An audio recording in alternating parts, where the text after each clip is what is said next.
വീണ്ടും വാർത്തയിലേക്ക്. കോപ്പ അമേരിക്കയിൽ സെമി കാണാതെ ബ്രസീൽ പുറത്ത്. പെനാൽറ്റി ഷൂട്ടൌട്ടിൽ ഉറുഗ്വേയാണ് ബ്രസീലിനെ തകർത്തത്. 4-2 ഉറുഗ്വേയുടെ വിജയം. നിശ്ചിത സമയത്ത് ഇരു ടീമുകളും ഗോൾ രഹിത സമനില പാലിച്ചതോടെയാണ് മത്സരം ഷൂട്ടൌട്ടിലേക്ക് നീണ്ടത്. ഉറുഗ്വേ 4 കിക്കുകൾ ലക്ഷ്യത്തിലെത്തിച്ചപ്പോൾ ബ്രസീലിന്റെ എഡർ മിലിറ്റോ, ഡഗ്ലസ് ലൂയിസ് എന്നിവരുടെ കിക്ക് പാഴായി.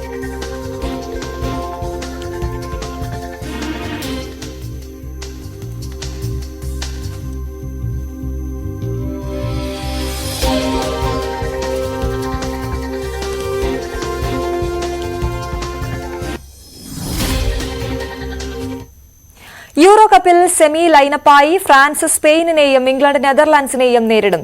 ഇന്നലെ നടന്ന ക്വാർട്ടർ ഫൈനലിൽ സ്വിറ്റ്സർലൻഡിനെ പെനാൽറ്റി ഷൂട്ടൌട്ടിൽ തകർത്താണ് ഇംഗ്ലണ്ട് സെമിയിൽ പ്രവേശിച്ചത്. ഇംഗ്ലണ്ടിന്റെ 5 കിക്കുകളും ലക്ഷ്യത്തിലെത്തിയപ്പോൾ സ്വിസ് താരം മാനുവേൽ അക്കാഞ്ചിയുടെ ലക്ഷ്യം പിഴച്ചു. നേരത്തെ നിശ്ചിത സമയത്തും അധിക സമയത്തും ഇരു ടീമും ഓരോ ഗോൾ വീതം നേടി സമനില പാലിച്ചതോടെയാണ് മത്സരം ഷൂട്ടൌട്ടിലേക്ക് നീണ്ടത്. തുർക്കിയെ 1-2 ഗോളുകൾക്ക് തോൽപ്പിച്ചാണ് ഓറഞ്ച് പടയുടെ സെമി പ്രവേശം. ഒരു ഗോളിന് പിന്നിൽ നിന്ന ശേഷമാണ് നെതർലൻഡ്സിന്റെ ജയം.